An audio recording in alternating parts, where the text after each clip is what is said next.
सबसे बड़ा तेरा दरबार है, तू ही सबका पालनहार है। तू सजा दे या माफ़ी दे प्रभु, तू ही हमारे जीवन का सरकार है।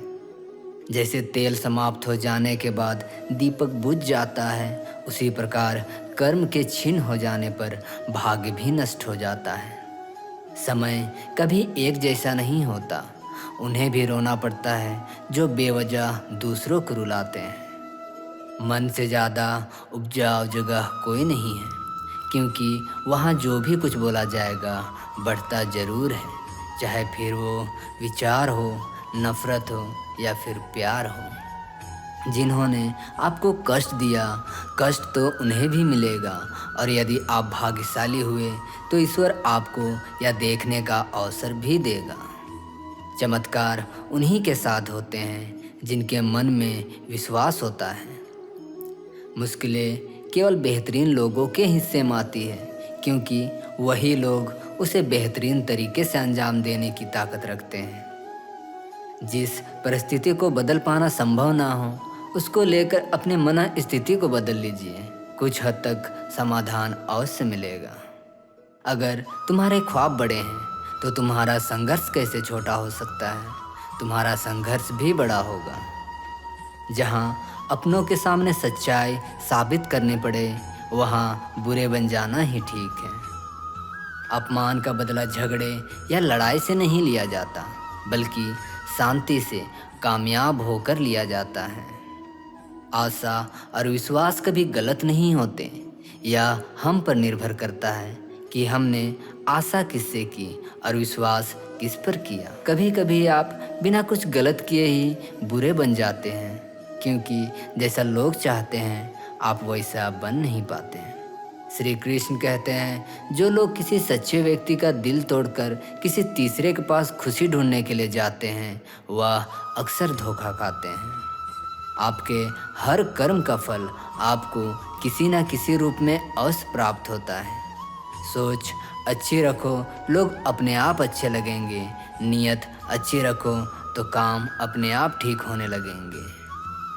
जब कोई हाथ और साथ दोनों ही छोड़ देता है, तब कुदरत कोई ना कोई उंगली पकड़ने वाला भेज देता है।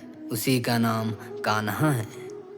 प्रेम एक ऐसा अनुभव है जो मनुष्य को कभी परास्त नहीं होने देता, और घृणा एक ऐसा अनुभव है जो मनुष्य को कभी जीतने नहीं देता।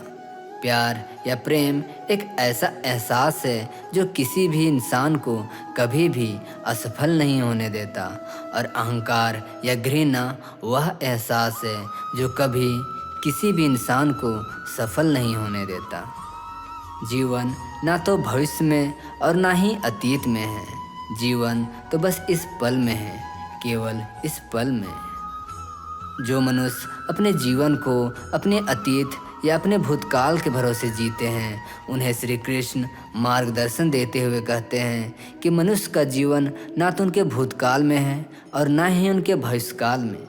मनुष्य के जीवन का असली सुख उसके वर्तमान काल में ही है। इसीलिए हर मनुष्य को अपने वर्तमान के जीवन का पूरा आनंद लेना चाहिए और निस्वार्थ भाव से सत्य कर्म करते रहना चाहिए। राधा ने श्री कृष्ण से पूछा, प्यार का असली मतलब क्या होता है? श्री कृष्ण ने हंसकर कहा, जहाँ मतलब होता है वहाँ प्यार ही कहाँ होता है। श्री कृष्ण कहते हैं कि जिस प्रेम के रिश्ते में स्वार्थ, अहंकार या मतलब होता है, वह रिश्ता प्रेम का रिश्ता कभी नहीं कहला सकता, क्योंकि प्रेम का रिश्ता निस्वार्थ होता है, यानी प्रेम के रिश्ते में कोई स्वार्थ नहीं होता। राधा कृष्ण का मिलना तो बस एक बहाना था, दुनिया को प्यार का सही मतलब समझाना था। श्री कृष्ण और राधा दोनों ही इस पृथ्वी पर कुछ विशेष कार्य को पूर्ण करने के लिए अवतरित हुए। उन दोनों का मिलना और मिलकर बिछड़ना एक प्रक्रिया मात्र थी जो पहले से ही निश्चित थी, और इसी प्रक्रिया के माध्यम से उन्होंने प्रेम के वास्तविक रूप को इस संसार को समझाया। जीवन में आधे दुख इस कारण जन्म लेते हैं क्योंकि हमारी आशाएं बड़ी होती हैं। इन आशाओं का त्याग करके देखो, जीवन में सुख ही सुख है। मनुष्य के जीवन के दुखों का मुख्य कारण उसकी खुद की आशाएं और इच्छाएं होती हैं। मनुष्य की इच्छाएं काफ़ी प्रबल होती हैं और जब मनुष्य की इच्छा के अनुरूप कार्य नहीं होता तो उसका मन दुखी होता है। अगर मनुष्य अपनी इच्छाओं का त्याग करे तो उसके जीवन में सुख के अलावा और कुछ नहीं होगा। प्रेम और आस्था दोनों पर किसी का जोर नहीं, यह मन जहाँ लग जाए वहीं ईश्वर नजर आता है।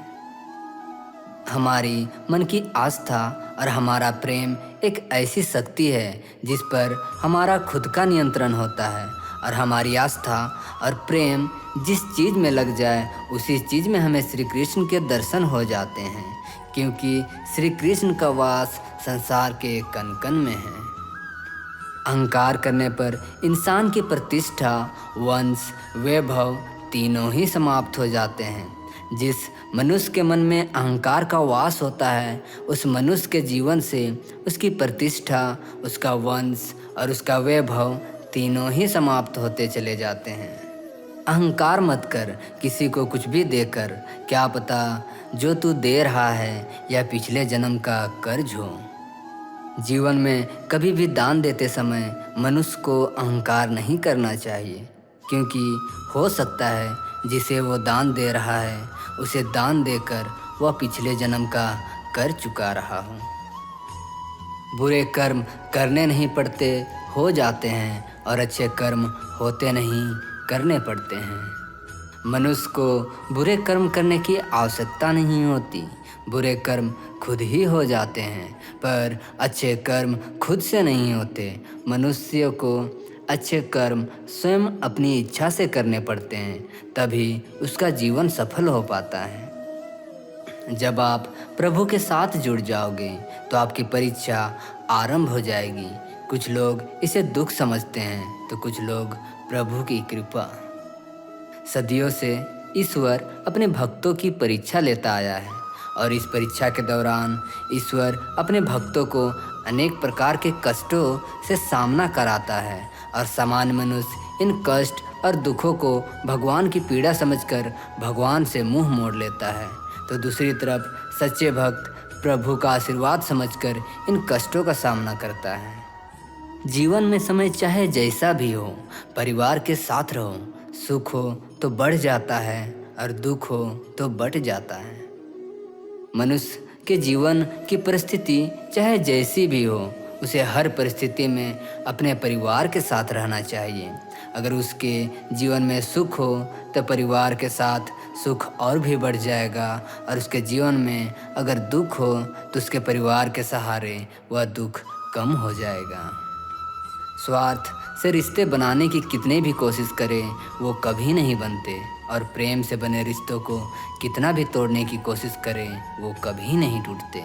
श्री कृष्ण कहते हैं, जिस रिश्ते की शुरुआत स्वार्थ से हो वह रिश्ता कभी सफल नहीं हो पाता, और जिस रिश्ते की शुरुआत प्रेम से हो उस रिश्ते को दुनिया की कोई ताकत नहीं तोड़ सकती। फल की अभिलाषा छोड़कर कर्म करने वाला पुरुष ही अपने जीवन को सफल बनाता है। जिस मनुष्य का अटूट विश्वास अपने कर्मों पर होता है और जो मनुष्य अपने कर्मों पर सदा अडिग रहता है वह मनुष्य जीवन में सफल हो पाता है, और जो मनुष्य सिर्फ फल की चिंता करता है और कर्म नहीं करता उसे जीवन में सिर्फ असफलता ही प्राप्त होती है। अगर व्यक्ति शिक्षा से पहले संस्कार, व्यापार से पहले व्यवहार और भगवान से पहले माता पिता को पहचान ले तो जिंदगी में कभी कोई कठिनाई नहीं आएगी। अगर मनुष्य शिक्षा प्राप्त करने से पहले अच्छे संस्कार प्राप्त करे, व्यापार करने से पहले अच्छा व्यवहार सीखे और ईश्वर को पहचानने से पहले अपने माता पिता को पहचान ले, तो उस मनुष्य के जीवन में कभी भी कोई कठिनाई नहीं आती। वह जो सभी इच्छाएं त्याग देता है, मैं और मेरी की लालसा तथा भावना से मुक्त हो जाता है, उसे शांति प्राप्त होती है। अगर आपको ऐसे कृष्ण के उपदेश और मोटिवेशनल वीडियो पसंद है तो प्लीज़ हमारे चैनल को सब्सक्राइब ज़रूर कीजिए, और अच्छा लगा तो वीडियो को लाइक और शेयर ज़रूर कीजिए, और अपने सुझाव और विचार कमेंट सेक्शन में लिखना ना भूलें। ये हमें वीडियो बनाने में बहुत प्रोत्साहित करती हैं। धन्यवाद।